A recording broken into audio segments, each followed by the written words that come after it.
नाज़रीन, drama serial शराकत की next episode काफ़ी ज़्यादा इंटरेस्टिंग होने वाले आने वाले एपिसोड में आप लोग देखेंगे कि अब जो ज़रून है वो अपनी सारी हदें क्रॉस कर देता है, क्योंकि जब शफक उसकी माँ को पूछने के लिए हॉस्पिटल जाती है तो ज़रून उसे हॉस्पिटल से ही बाहर निकाल देता है और कहता है कि आगे से तुम्हारा और मेरा कोई ताल्लुक नहीं है, क्योंकि तब तो तुम घर छोड़कर चली गई थी, ना ही तुमने मुझे बताया और ना ही माँ को बताया था, बस तुमने एक लेटर छोड़ा था और उसके बाद तो तुम चली गई थी। अब तुम मुझे यहीं पर कभी भी आसपास मेरी माँ या मेरे घर के आसपास भी नज़र मत आना। दूसरी तरफ आप ये भी देखेंगे कि जब ज़रून की माँ ये सब कुछ देख रही होती है तो उनकी तबीयत काफ़ी ज़्यादा बिगड़ जाती है, जिस पर ज़रून डॉक्टर को बुलाता है और कहता है कि जिस पर डॉक्टर ज़रून को कहती है कि आपने इनके सामने कोई ऐसी बात की है जिससे वो काफ़ी ज़्यादा हर्ट हुई है और इसीलिए इनकी तबीयत बहुत ज़्यादा ख़राब हो चुकी है। दूसरी तरफ आप ये भी देखेंगे कि अब ज़रून अपनी माँ को ख़त लिखता है और कहता है कि क्या आप चाहती हैं कि मैं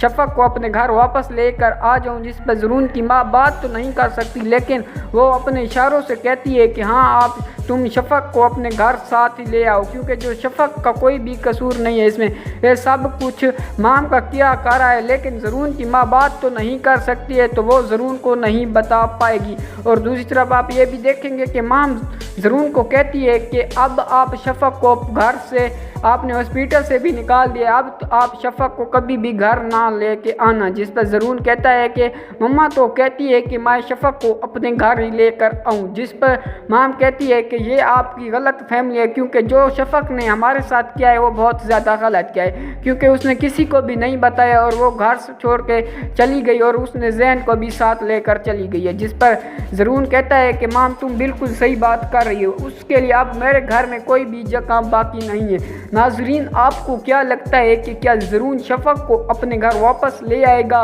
क्या ज़रून के सामने माम और राशिद की सारी हकीकत शफक लेकर आएगी या फिर नहीं? अपनी राय कमेंट्स में ज़रूर दें। चैनल पर पहली बार आए तो चैनल को सब्सक्राइब करें। Thanks for watching.